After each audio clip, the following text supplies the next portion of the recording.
Archivo Luis Lladó, la culminación de un proyecto con participación ciudadana que nos va a presentar Raquel Ibáñez González del Consejo Superior de Investigaciones Científicas.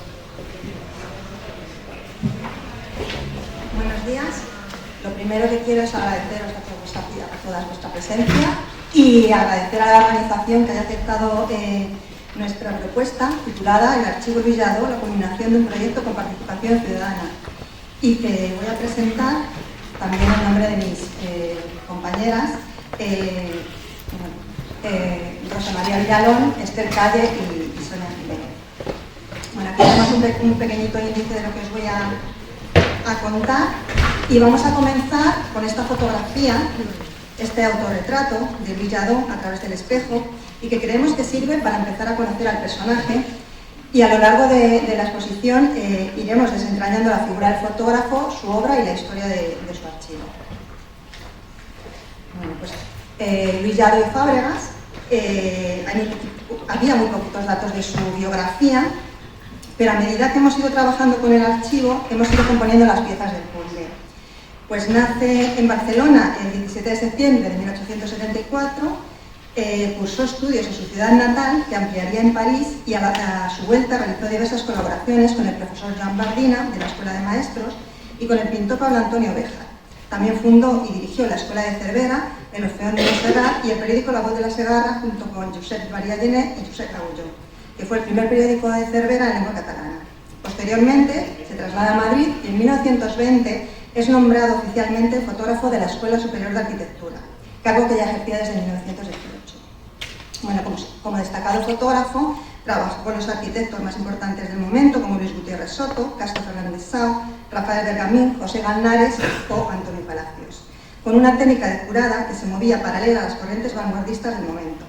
Recibió importantes encargos del Patronato de Turismo, tenía su propio estudio como fotógrafo en dos emplazamientos en Madrid, en la calle Bretón de los Herreros y en Santa Engracia, y aquí vemos dos sellos de su estudio, ¿no? Que tuvo diferentes denominaciones. Aquí vemos Fotoestudio Lladó o Archivo Lladó. Estaba especializado en la reproducción de patrimonio artístico.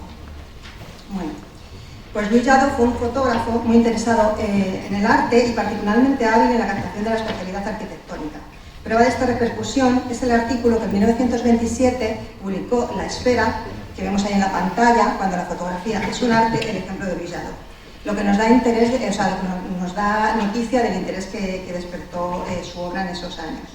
También organizó una exposición en el Museo de Arte Moderno, donde pone de relevancia las magníficas cualidades que tenía como fotógrafo, y tuvo otros importantes encargos, como este que también vemos en pantalla, este catálogo titulado España, la riqueza artística del Palacio Nacional, en 1935.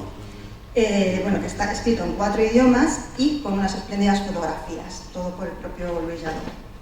Durante la Guerra Civil trabajó para el Archivo Fotográfico de la Delegación de Propaganda y Prensa de Madrid, junto con otros fotógrafos importantes como los hermanos Mayo, Albero y Segovia o Alfonso, de cuyos registros queda el testimonio en el Archivo General de la Administración. Nosotros en nuestro archivo tenemos una serie de placas, no son muchas, unas 100 más o menos, pero que estaban integradas con el resto de las fotografías sobre patrimonio. Después de la guerra se exilia a México, donde llega en 1939 a bordo de Sinaía, y en México fallecería en 1946. Los últimos años de su vida se dedicó poco a la fotografía. Se conocen las que realizó para el catálogo de la Catedral de Puebla y luego centró su labor en la enseñanza. Sabemos esto por el testimonio de Mauricio Fresco, que publica en 1950 una memoria de los exiliados caídos, y en la que refiere a Lladó como periodista, escritor y maestro. Pues finaliza así su vida y su vida profesional, su etapa profesional, de la misma manera que la había iniciado en su tierra natal, ¿no?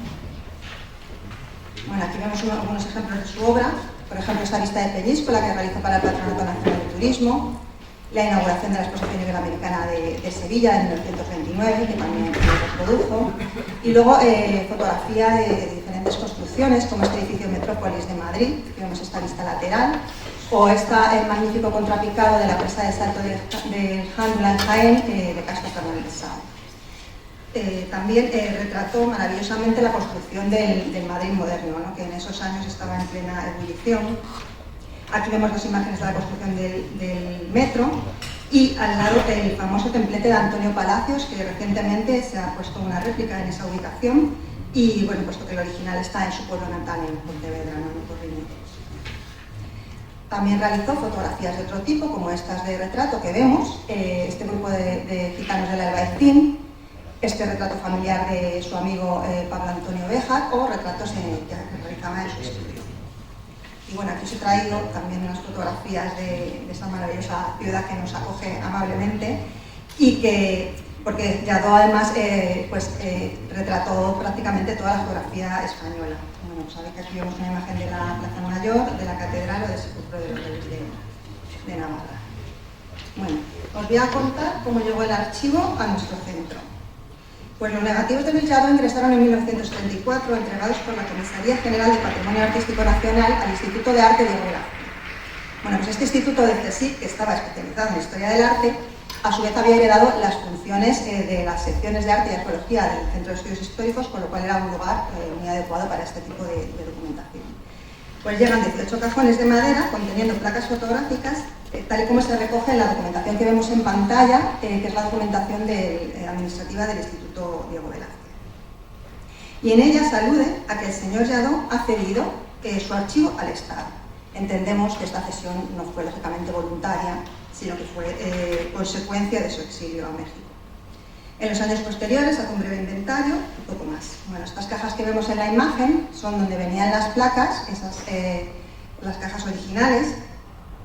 Y sí que es verdad que en algunos casos se mandaban los negativos al archivo más a positivar determinadas fotografías, ¿no? Un poco siguiendo las líneas de investigación que el instituto estaba investigando en esos años.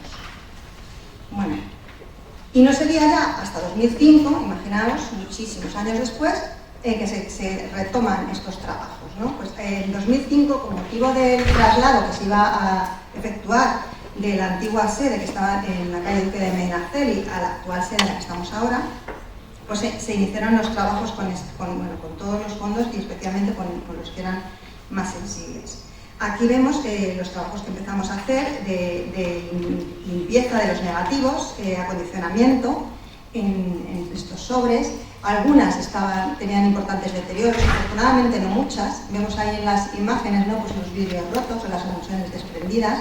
Procedimos a su consolidación, se digitalizó, la empresa Quintas Fotógrafos se encargó de la digitalización. Vemos esta imagen de Aranjuez que veis abajo, ¿no? Este negativo con una máscara muy bonita, ¿no? Muy curiosa, y se instalaron en estos armarios fijos que compramos para los depósitos y en estas cajas que veis de conservación.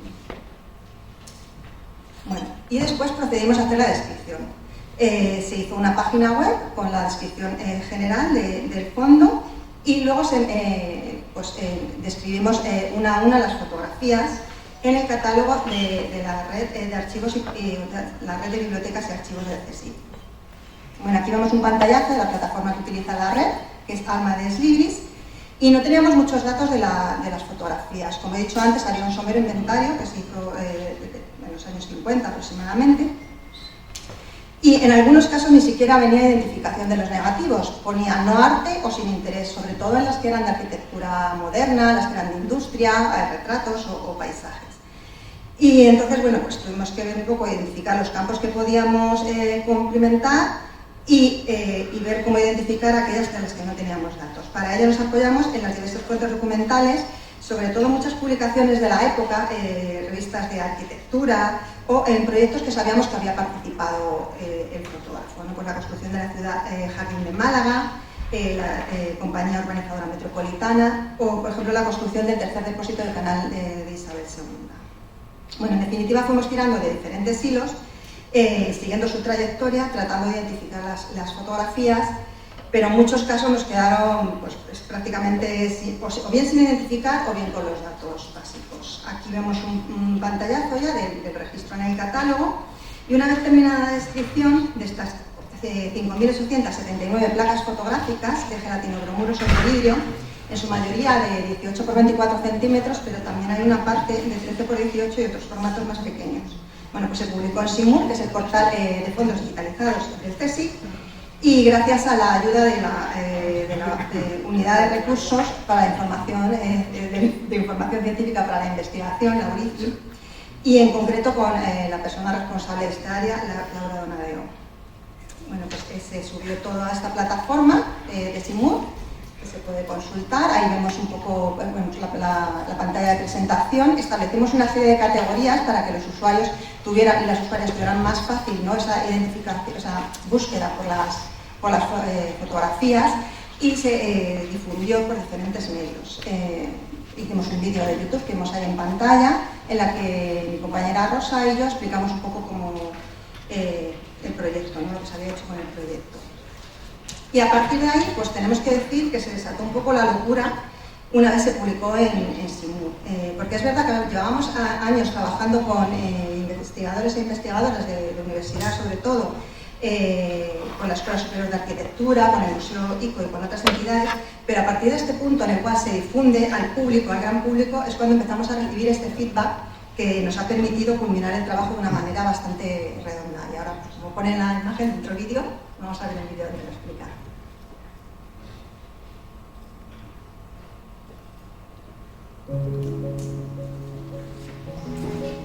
El archivo Luis Lladó, la culminación de un proyecto con participación ciudadana. La historia del archivo del fotógrafo Luis Lladó en el CSIC comienza en 1944, cuando sus negativos ingresaron en el archivo fotográfico del Instituto de Arte Diego Velázquez, entregados por la Comisaría General del Patrimonio Artístico Nacional. Desde entonces, el archivo ha sido custodiado y trabajado en diferentes etapas, permitiendo que en 2023, tras su completa digitalización, fuera incorporado a Simur, el portal de fondos digitalizados del CSIC, y dado a conocer ampliamente a toda la ciudadanía. Las redes sociales han sido fundamentales en la difusión de este fondo y han permitido establecer relaciones con aquellas personas que, interesadas en las fotografías y conocedoras de los lugares y edificios que mostraban o de las publicaciones en que aparecieron, han colaborado con la Biblioteca Tomás Navarro Tomás en la mejora de su descripción.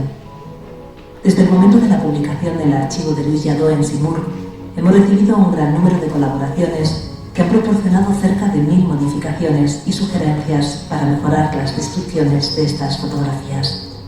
El trabajo de descripción de materiales documentales de un archivo es un proceso complejo y detallado que siempre requiere ser contrastado con diferentes fuentes de información. Las aportaciones realizadas por los ciudadanos y ciudadanas deben ser igualmente comprobadas antes de incorporarlas definitivamente al catálogo de la red de bibliotecas y archivos del CSIC.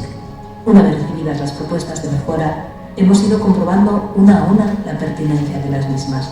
En unas ocasiones hemos realizado estas comprobaciones utilizando fuentes bibliográficas como revistas de arquitectura, catálogos de exposiciones, monografías, revistas ilustradas y otras efímeras como el folleto de la Compañía Urbanizadora Metropolitana de Joaquín María Otamendi, entre otras. En otras ocasiones hemos acudido a fuentes y herramientas más actuales como Google Lens, Maps, Street View o Copilot de Microsoft. Usando algunas de estas herramientas y tecnologías, logramos descubrir, por ejemplo, si algunos de los edificios fotografiados siguen existiendo en la actualidad, si las calles se siguen llamando de la misma manera, quiénes fueron sus arquitectos. Un excelente ejemplo de la sinergia entre el apoyo ciudadano, el trabajo archivístico y la tecnología se evidencia en el descubrimiento realizado a partir de una fotografía de Lladó. Lo que inicialmente parecía ser simplemente la imagen de un comedor resultó ser el comedor del Hospital de la Fuenfría, diseñado por el arquitecto Antonio Palacios. Esta imagen forma parte de una galería de imágenes de la página web del hospital, donde se narra la historia del edificio que alberga dicho comedor.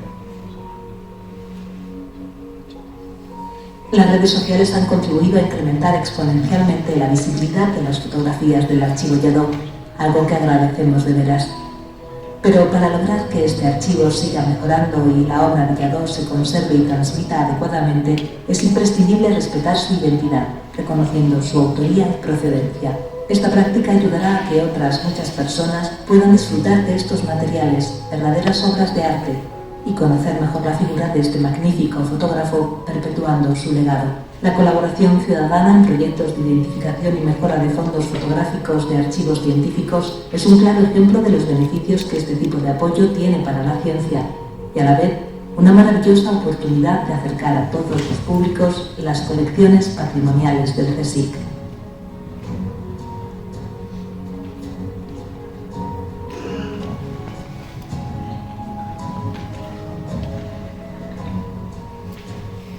Bueno, y ahora para concluir,